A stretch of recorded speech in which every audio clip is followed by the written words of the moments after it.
Hi everyone. So it is now Tuesday, the 31st of March, 2020. And actually what I want to do here, ideally very quickly, is answer a question or inject a bit of technical, I guess, information out there into what is certainly what's going on in the markets in terms of volatility. So there are a lot of people that always, want to have a volume indicator on the markets because they might be employing volume spread analysis, which in other words, oversimplifying it, but effectively monitoring the increase or decrease in volumes combined with price action to take advantage of potential movements in the market. But that being said, the issue is, of course, for example, with Forex, there's no central exchange, and therefore the volume that indicator that you get is really only just telling you about your particular broker, specific broker's volume. It's still indicative of what's going on, but it's not as accurate as, say, if you're looking at the bank's volume. That being said, it's not crucial, but what I do want to comment on here, and visually, this is really, really important to take note of. I would recommend that you pay attention here. I'm looking here at the Dow. All right, so I can see here going back 2019, June, July 2019, small candles, relatively normal behavior for the most part, and then certainly from October 2019, really nice, stable or optimal price action structure, stable. Small candles. So in other words, the size of the candles here are representative of normal market candles over the years. Actually, it's a good example of standard sizes during a normal bull run. So what happens when we get increased volatility? If we go back here, especially if we go back a little bit further, so let me just kind of switch this off, go back and have a look here through to 2018. So this is when Trump started his trade wars, so to speak, or effectively trade tariffs, which created a lot of tension in the markets. And so you could see prior to that, actually I beg your pardon, here we go, that's where it was, I'm sorry, there we go, massive reaction to that. But prior to that, you could see the small candles and very steady behavior. The market became very much unstable and has really been pretty much that way ever since. So it's almost despite Trump that the market has managed to work its way on, and now of course again, as a result of his ineptness, the market moves. Anyway. So my point here really is the size of the candles and have increased dramatically.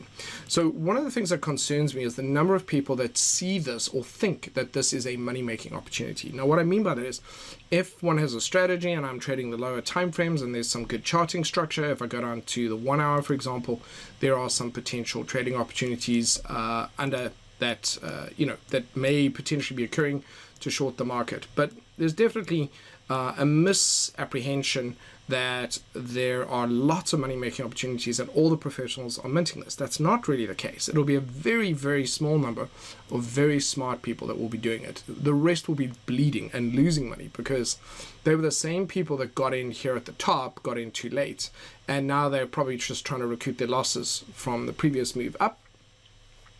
And now, of course, they're actively shorting the market, and you can see that there are lots of buyers in the market that push up, and then it drops, and then it pushes back up, and then it drops. And, of course, we have a bit of a bounce happening at the moment. So this is incredibly volatile, and the size of the swings are... the problem with that, of course, is that it might be, depending on the size of a person's account, they might not be able to actually trade a position here with a stop loss. Or the risk will be too high. And so there's a lot of losses lost during this time. But actually, all of this video is a lead up to what I wanted to introduce here. I'm going to use just the default setting for the average true range indicator, which effectively looks at the average true range of any market that we put on the chart. And what I really want you to see is the difference between going back to, say, November 2019 and just look at how it's massively ramped up. And if I then even go to, say, the weekly, for example, so we can get more history involved here, you could see that going back even here to 2012, you can see how high that is now, how big that average true range has increased. What that's really saying is danger. That's really saying that the volatility has increased. These are not safe trading conditions because the market swings are so massive that it's really difficult to for inexperienced or newer traders that are trading in incredibly stormy conditions. Okay, so just take note of that. You can even see how it dropped during certain periods. But for the most part, it's really worthwhile noting that this is a massive step up in volatility. And it's the same no matter which market we look at. If I then load up the FTSE, you can see the ramp up here. Where it gets interesting is when we stray away from the indices and I have a look at commodities. So go to oil, you can see there's a ramp up there as well. If I go across, let's try cocoa. Haven't had a look at everything yet, but cocoa moved up a little bit, but it's actually not that bad. Certainly oil would be impacted by that. Let's see if something like the dollar index has been impacted. Yes, massively. And you can see it in the charts as well, the big swings happening. So this is an indication to not that there are necessarily opportunities per se, or at least that there's certainly increased volatility. Let's have a look at some of the other ones. Let's have a look at the Australian dollar against the US dollar. Boom. Big ramp up in average true range. It's saying that the moves are bigger. All right, going and have a look. Random crosses now. Euro Aussie, big swing up. Okay, Aussie Kiwi. Just have a look at that. Okay, big swing up. Swissy yen. Okay, so every single currency pair, massive increase in true daily range at any rate. I beg your pardon. So the average true range, and so that just implies really increased volatility in the markets, just in case you're wondering. And so what I'll be looking for is for this to come back down. That's really when I can return to anywhere somewhere halfway back towards these conditions, means that somewhat normal volatility is returning. And that's a good indication, of course, that the market is also finding its feet. Okay, let's have a look at gold. Okay, massive ramp up. All right, we've got Bitcoin. Okay, smaller bump. So a smaller bump on the cryptos, which is just interesting to me. But silver, for example, massive bump up. These are, I mean, historically, they're really, really, really big. And so what I need for me to know when to go back in as a trader, not necessarily as an investor, is I would really look to see these candles start to get lower in size and certainly start to see that ATR heading back down into a range sort of here effectively.